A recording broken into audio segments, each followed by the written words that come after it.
Oh, I'm really excited. It's almost Halloween. I can actually finally walk around outside without having to wear my smelly human mask. Almost. In fact, all the dogs out there, we should all take our masks off and run around and scare all the humans. They'll never suspect a thing. So when they're running around wearing their masks, we'll have our masks off. Trick or treat. Constantly ignoring our own shadow side. Shadow is not bad, shadow is shadow. Shadow is darkness, that's all it is. And this is the natural play of polarity within this fractal spiral that we live in. This is natural, it's normal, it's organic. So we are the shadow, but we are also the light. It's the same thing. Acknowledging source, acknowledging the divinity within us, whether you call it source, whether you call it God, the divine, the goddess, Sophia, whatever your system of information is, acknowledging that dissolves submissive consciousness and empowers the individual to be able to create. Recognizing our own immutable sovereignty liberates our spirit from the construct. They can't touch us when we are sovereign beings, nobody can. So we're no longer subjects, we become the master, our own master. Bringing consciousness into everything we do, however great, however dynamic, however small, however trivial, positively affects everything and everybody we come into contact with. It's the most elegant, dynamic, extraordinary weapon we have against any system that we don't like. It's a thing that we have inside us that we undervalue. Being conscious and bringing consciousness into what we do spells the end for any construct that doesn't advantage us, that doesn't help us.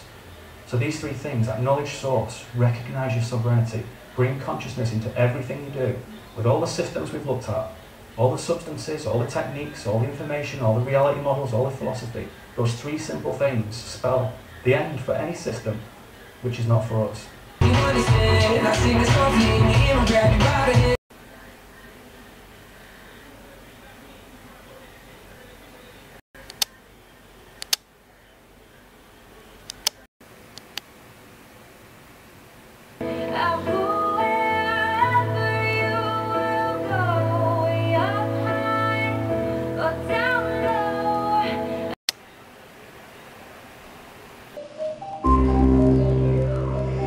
So when am I doing this?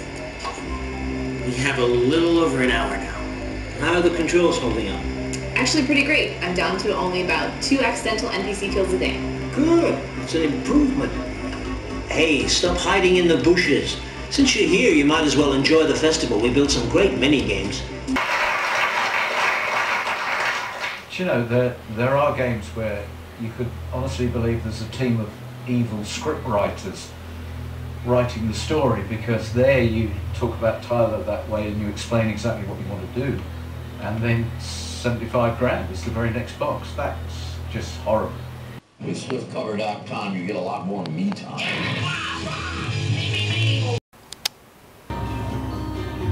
Anything that you do that has 2 possible outcomes, the universe splits, and in each of those everything is duplicated.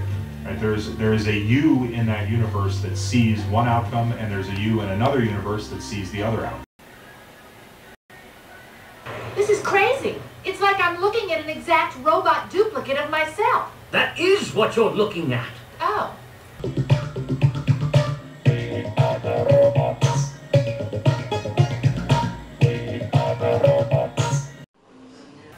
The truth is, Fry, I still have feelings for you. But are they really my feelings? Am I just an automaton? Or can a machine of sufficient complexity legitimately achieve consciousness?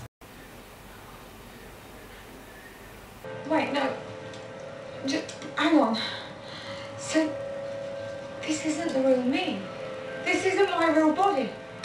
But I've been dieting. What you see around you, this entire world, is nothing more than virtual reality. I was just a data ghost caught in the Wi-Fi and automatically uploaded. And it made you clever. We're only strings of numbers in here. I think a decimal point may have shifted in my IQ. Because, you see, I think our minds stretch out beyond our brains. So, if I'm looking at something, say I'm looking at a dog, I don't think there's a sort of little cartoon-like dog inside my head. I think my image of the dog is projected out through my eyes to where the dog is. I have a kind of dog image in my mind. Yeah. That's projected to where it is. So my mind touches what I'm looking at. Yeah. And that's why dogs or people can feel when they're being looked at. And I think all animals have vision that works like that. And I think in the course of evolution, if prey animals were able to become sensitive to when predators were looking at them, they'd escape better.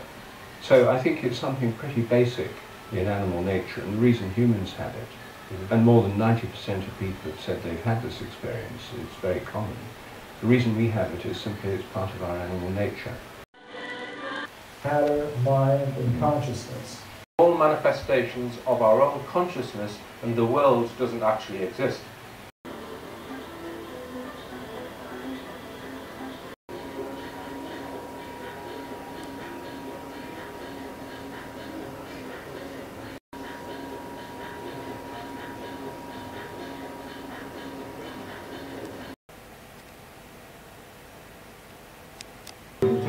The laws of physics are being disrupted here. Like the other universe, our world is starting to come apart, it seems.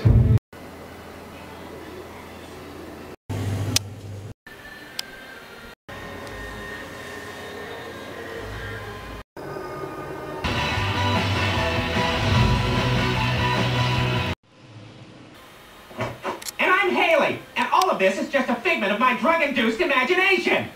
It's time you learn the truth, Earthling! Don't always have control over what happens to us. We are but players on the stage of life. It's time to wake up. And get a life. We live in a three-dimensional world.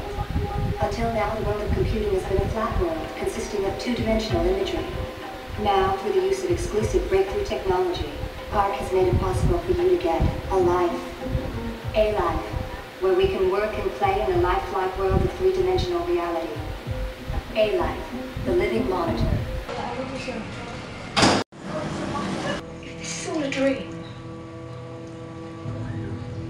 Whose dream is it? It's hard to see everything in the data core, even for me, but there is a word. Just one word. Cow. What did the operators say? Not much. They're dead. If you're trying to imply a link between VSI products and an operator's accidental death... I'm not implying anything.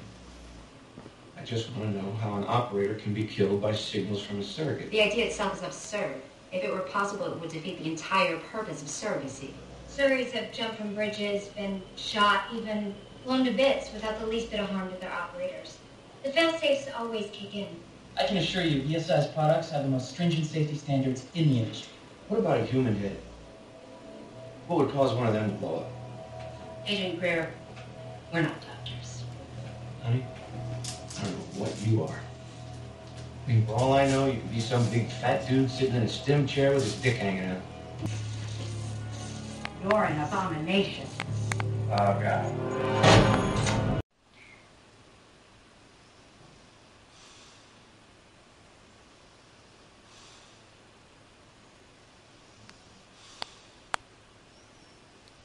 Being inside God's head. Oh boy, I felt that one coming. Bobby Saunders, by the way.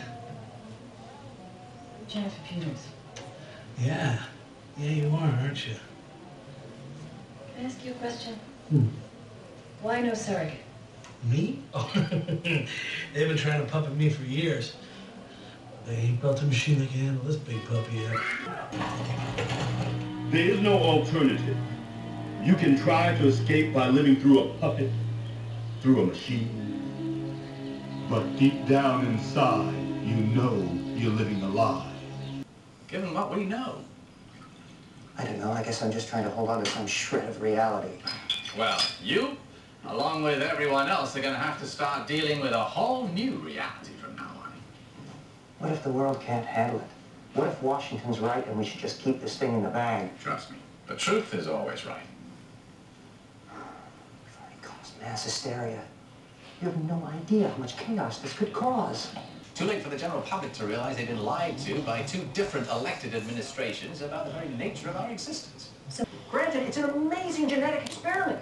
Just tell me how they got you here. They knew. Don't you get it? Everything you were out over. Your whole plan. This is a game. All of this.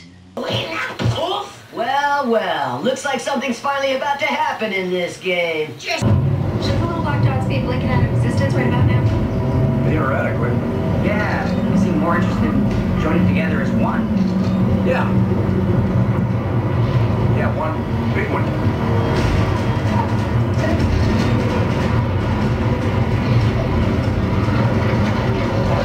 You think we should,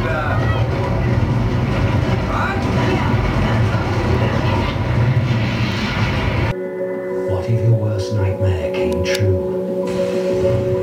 Life on this planet is about to change.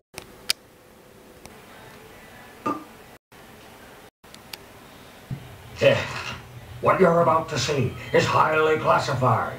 Reptilicus, hit the thingy! At 0000 hours, Planet X-3 was attacked by a mysterious death sphere.